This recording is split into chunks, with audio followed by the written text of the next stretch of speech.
Hello kickboxers. So you've got your new bag, it's been delivered, it's fresh and it's clean. Now you got to get it all set up so you can take part in the kickboxing classes with us as a part of MA Fitness Nation. I want to just show you a few things that you'll need to know as you unbox this thing and set it up. First thing to note, these two pieces, the bag top and the bag base, come shipped separately. So if you got one or the other and you're like, where's the other piece? They do come in two different boxes, two different shipping tracking numbers. So don't be afraid, it's probably on its way or be delivered later that day or the following day.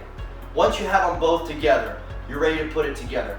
Now, with each bag, usually it comes with two pieces of flooring matting, just like what I'm standing on right now. You can always request more, we'll be able to help you out with that, but one mat will suffice to hold the bag in place so that when you kick it, it doesn't slide across a hardwood floor or a concrete surface.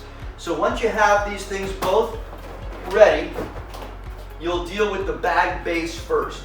This base right here is pretty straightforward. When it comes, it's very light, you can move it around. Once you set it in place, then you'll want to fill it. And I recommend filling it with water, not sand. Water is easier to maneuver the bag with. It's a little more flexible, whereas sand will clump together. It'll be really hard to roll it as time goes on.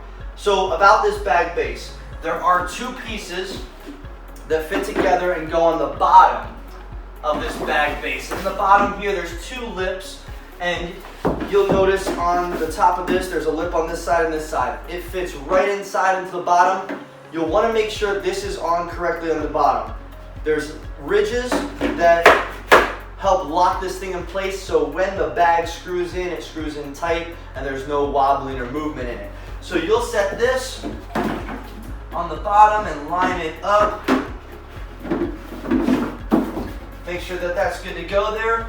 You'll unscrew the cap. If you have a hose, that is the best option, and it'll fill up for about 3 to 5 minutes. You'll make sure that it fills all the way to the top. If you don't have a hose, you have to do it the old-fashioned way with some buckets. Trash can buckets work best. You can fill up a lot of water at one time and dump it in. Once you have this thing filled to the top, screw your cap back on nice and tight, and make sure that the seal will lock so the water doesn't come out of that thing. There's a little seal inside of that cap. Make sure that's nice and tight. Next, you're ready to take your bag and tighten it up. Once you've got it screwed in, nice and tight, it's time to work them. Guys, enjoy this thing, put a beating on it, it will make you better. With the workouts, challenge yourself. Now's the time. We'll see you in class. Fight for your fitness.